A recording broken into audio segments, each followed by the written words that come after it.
हातकणंगले तालुक्यातील हुपरी नगरपालिकेच्या आत्तापर्यंतच्या सर्वसाधारण सभेत विरोधकांसह सत्ताधारी गटाच्या नगरसेवकांमध्ये टोकाचा विरोध, वादविवाद, ईर्ष्या, आरोप प्रत्यारोप होऊन सभा वादळी ठरत होती. मात्र मंगळवारची सभा त्याला अपवाद ठरली. या सर्वसाधारण सभेत सर्वच प्रश्नांवर सविस्तर चर्चा होऊन सभा पहिल्यांदाच खिळीमिळीच्या वातावरणात पार पडली. सभा अध्यक्ष नगराध्यक्ष मंगलराव माळगे यांनी सर्वांच्या प्रश्नांची उत्तरे देत सभा पार पाडली.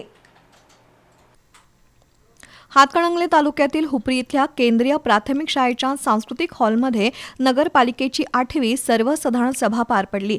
या सभेत महत्त्वाच्या 12 विषयांवर चर्चा होऊन मंजुरी देण्यात आली. या सभेच्या अध्यक्षस्थानी नगराध्यक्ष मंगलराव माळगे होते. सभेच्या सुरुवातीला सभाधीक्षक ज्योती पाटील यांनी विषयपत्रिकेचं वाचन केलं.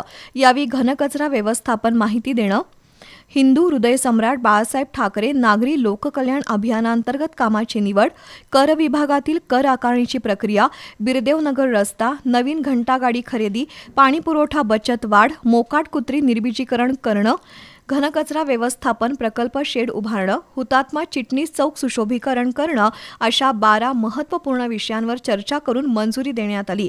यावेळी किरकोळ वादावादी वगळता खिळीमिळीच्या वातावरणात सभा पार पडली. यावेळी नगरसेविका सोनाली जाधव, रेवती पाटील, नगरसेवक अण्णासाहेब शेंडुरे, पक्षप्रतोद अमेय जाधव, रोहित शेटे, अमर माने, डॉक्टर स्वप्नील हुपरीकर, संदीप आपटे यांनी उपस्थित केलेल्या प्रश्नांना प्रशासनाच्या वतीनं मुख्याधिकारी अजय नरळे, आसावरी सुतार, प्रज्ञा देसाई, सचिन भोसले यांनी समर्पक उत्तरं दिली. त्यामुळे सभा सुरळीत पार पडली.